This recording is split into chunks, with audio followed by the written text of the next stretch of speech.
Don't forget to hit the subscribe and like buttons. Happy watching. The other day, at Aston Martin's private Q customization lounge in Midtown Manhattan, we were granted the opportunity to preview the brand's latest special. In keeping with the venerable British Marks V-based nomenclature, it is called the Valiant. Inspired in part by the wildly styled, wide-bodied, shovel-nosed Muncher, a track-based, force-inducted version of the brand's DBS V8 from the 1970s, this $2.5 million, to start, matte gold missile is a race-inspired iteration of the recent Valour. The Valiant was initially created upon a request from Aston's Formula One driver Fernando Alonso, who, after spending time with the Valour, told the team to create a car that would, according to Simon Newton, the brand's head of vehicle dynamics, take out mass and make it more playful, more motorsport. The result shares some core features with the Valour. These include a full carbon fiber body, a twin-turbo 5.3-liter V12, and delightfully, a 6-speed manual transmission. But in this application, the 12-cylinder engine makes 734 horsepower, the highest output manual/V12 combo to appear in one of these limited production Astons. Visually, the car is more aggressive than the already domineering Valour. Most notable is the giant rear deck spoiler, which rises like an Echtwedge St. Louis arch from the razor-box flared rear fenders and looks to have been propagated by mating the spoiler from a 1970 Plymouth Superbird with that from a 2010 Nissan GTR. Anything this brutal is always going to raise an eyebrow from traditionalists in the brand, says Alex Long, Aston's head of product and market strategy. We haven't done pronounced wings and aero features like these in our classic DB series cars like the DB5 on up to the DB12. But we did have a more obtuse design phase in the late 1970s and 1980s, and that's coming back in customer requests, because our commissioning clients are now people that grew up in that era.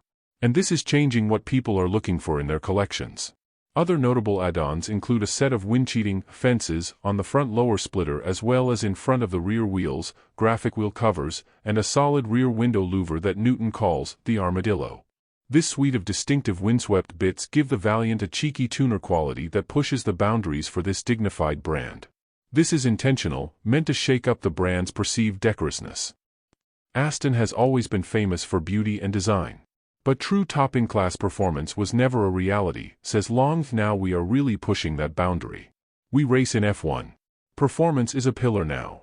In order to keep the car sticking to the tarmac without sacrificing all of Aston's famed compliance, the Valiant also uses Multimatic adaptive spool valve dampers.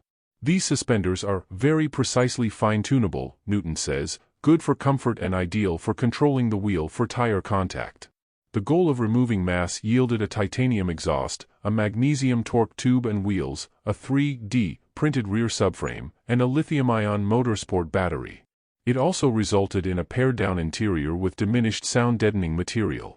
The Valiant even sheds additional weight, or something, by using the archaic version of Mercedes's infotainment that has been in Aston's for the past decade, instead of the updated version that has recently rolled out across the company's lineup.